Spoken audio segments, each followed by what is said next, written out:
Good morning, sunshines. Callie Carroll here.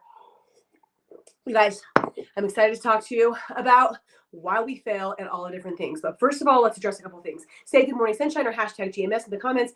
Quote, like just anything that you're grateful for. Quote, just say anything that you're grateful for. Please go ahead and just take a jab at the ambiance if you want. I've been painting for 3 days straight. My painting outfit just came fresh out of COVID. I've blown my nose 700 times already this morning. So I am looking ravishing, and I just want to acknowledge that. Just kidding. I really am thankful, though, that I'm getting better. Okay, so let's talk about, you're saying what you're grateful for, right? Let's talk about why we fail and maybe what to do about it. And the first thing is failure. Let's just address failure, okay? Failure is not a bad thing. Failure is not an F word.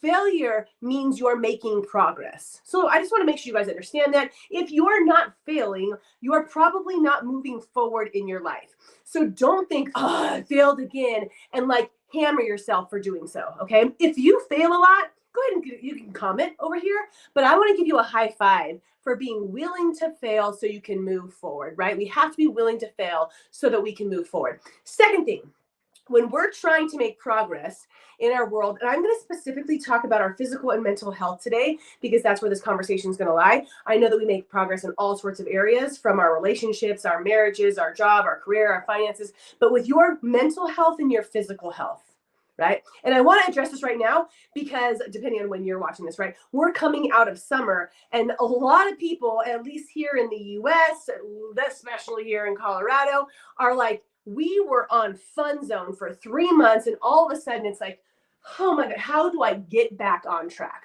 All of these positive habits I once had, I no longer have. Good morning, Marcia. How are you? And think about this. Like, what's a good habit you used to have that you no longer have?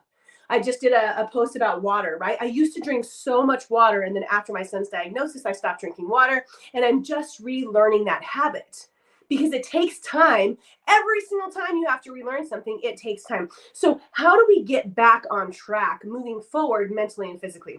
Okay, third thing, they are tied together. I have coached a ton of people to lose 10 pounds, 50 pounds, 100 plus pounds. But if your mind's not right, the results are likely not going to last.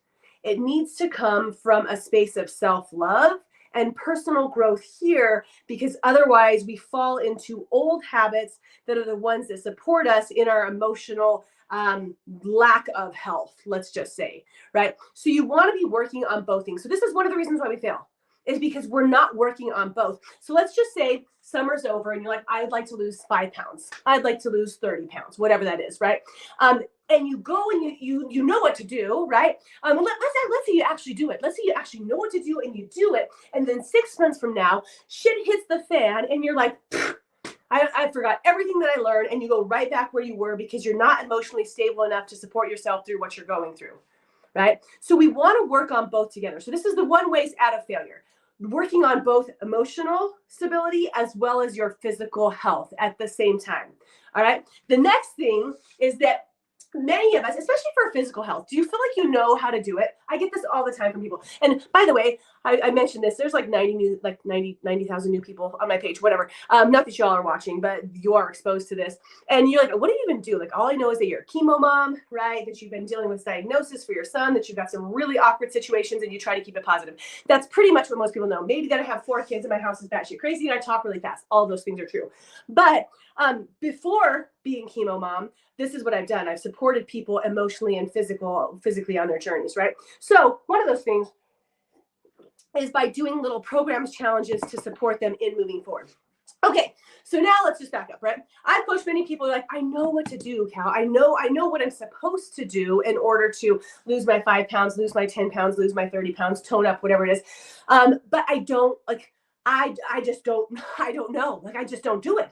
I know I should do it. I don't do it. I say I'm going to do it today. And then by 3 o'clock this afternoon, I'm like, you know what? It's Friday and it's Labor Day weekend. Happy hour, chips and salsa, right? And you like go right back.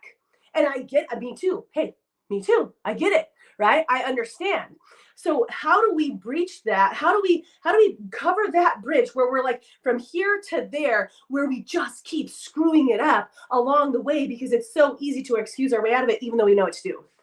The biggest thing that I've personally had success, and it's funny because this is actually why I've created our 10-minute programs. It's not for you guys. I love you guys. You're amazing. It's for myself because I have found that unless I make a commitment to something for a time period, I just don't get results physically or mentally, right? If I'm like, my miracle morning, we'll take that. That's all mental, right? When I was like, okay, I want to start really diving into this, and I was in a funky spot in my life, I had to commit for a certain amount of times. I'm going to do this for this much time because there are days when I don't want to do it. And I know that in order to form that habit, I have to push through those days, get to the other side, and then there will be this positive relationship and almost addiction to the good things. But you got to get to the other side. Right? So for me, having a timeline and define things that I'm doing, and if I'm able to celebrate myself for all the little wins along the way, I'm going to be more likely to make progress. Now that can't be me on it. I tried this many times. It can't be me on my own where I'm just like 30 days. I'm going to just do this, right? Rarely does that work. I have to have a support group. I have to have other people where it's like day 8 and I'm like, F this. I do not want to do my 10 minutes of buns today because I know, I just don't want to. But then the group is like, let's go do this, right? And I know that I'm gonna get some sort of personal joy out of saying, I got to check that off the list. So this is another one. What number I'm on? 5, 6. Being able to check things off on a daily basis and celebrate your small wins. You guys, celebrating when you win is essential because if you only acknowledge when you fail, you're going to fail before you even start. You're going to be like, you know what? I'm just going to screw it up anyways. But if you can celebrate every little win, you're going to get further. There was this incredible TED Talk, and I wish I remember the name right now, but they were talking about how emotionally, like there's a stable line, right? And how all these good things can happen to you all day long, right? You wake up on time, you don't hit the snooze button, you have your healthy tea, you eat a good breakfast, you go for a walk, and then one little thing like I had an M&M, whatever, like this is a funny example, right? But like one little thing that didn't follow according to what you were supposed to do on the positive side, it's in the negative side. That's the one thing you remember, the one failure. And it obliterates all the good, whoosh, one failure. That's the thing you're going to remember because that's how we are. That's how we're programmed, right? So in order to move forward, we have to have so many little wins we can celebrate and the reminder that the failures are okay. In fact, it's part of the process. Are you guys covering with that? Are you guys with me so far? Okay. So in this, I wanted to connect this to why I do what I do. Right? Stephanie, good morning, sunshine. Why I do what I do. So all honesty, it has been 15 months since I have really been on track for my mental health and physical health in alignment together. I was really focused on my mental health after my son's diagnosis, working on gratitudes, prayer, faith. It's just like that for a full year. I could not get myself to work out for longer than 10 minutes at all, maybe 6 minutes at most, and usually nothing. Okay. Thankfully, I have some tools nutritionally where it hasn't gone backwards too far, but that's where I've been there. Right now, like food wise, I eat what I want, do what I want, when I want, whatever. I know that I like to have sugar again. These are different things that probably aren't the best for me, right? Making choices that aren't optimal for my health. I understand that. And I want to try to connect those different pieces, my health and my mindset. Not to mention, you guys, perimenopause. You guys don't have to comment. You don't have to be like, pick me, that's me. Okay. I do not think I was braced for this. I've coached people through it. Menopause can last 10 years, but I went to the doctor 2 months ago, 3 months ago. I'm like, what's wrong? Something's happening. And she's like, either you're pregnant or you're in perimenopause. And I wasn't pregnant. No, I wasn't. So here I am. I get on the scale. I don't know what I'm up. 7 pounds, 8 pounds, 10 pounds for my lowest after diagnosis because I got pretty thin because I wasn't doing anything. Didn't have any nutrition or food. Anyways, it's a real thing. Okay, so all of this to tell you, I'm in my selfish mode again of I need to do something. And the first way that I know to do that is to create a format where I'm going to commit to something. I'm going to celebrate daily wins. I'm going to have a group that's supportive, and I'm going to make it fun because I don't do things that aren't fun. I just don't do it well. I might do it for a day or two, you guys. I tried biking. I was like, I'm going to be a biker. I'm going to be a cyclist. It was not fun for Callie Carroll. I didn't like it, right? I'm going to find things that I enjoy.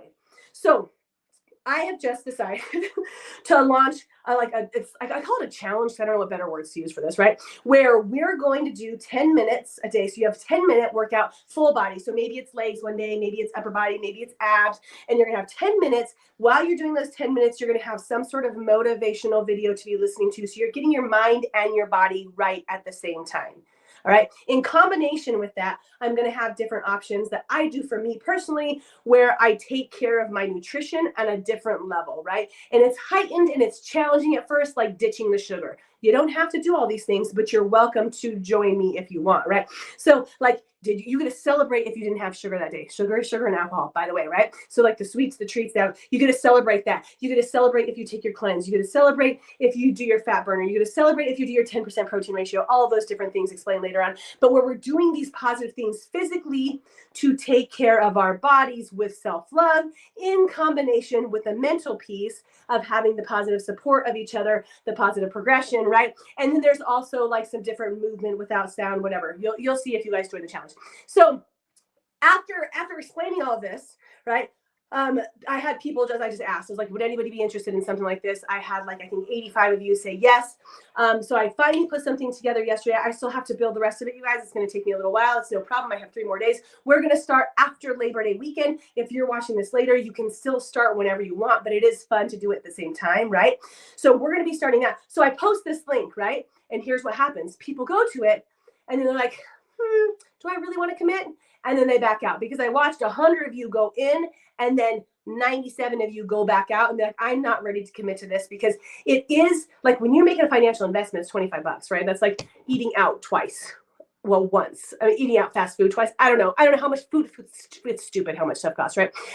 But so like you don't go to Chick-fil-A with the hubby this afternoon. Instead, you do the challenge. Okay. So anyways, they see this like, and I really want to make a commitment to myself.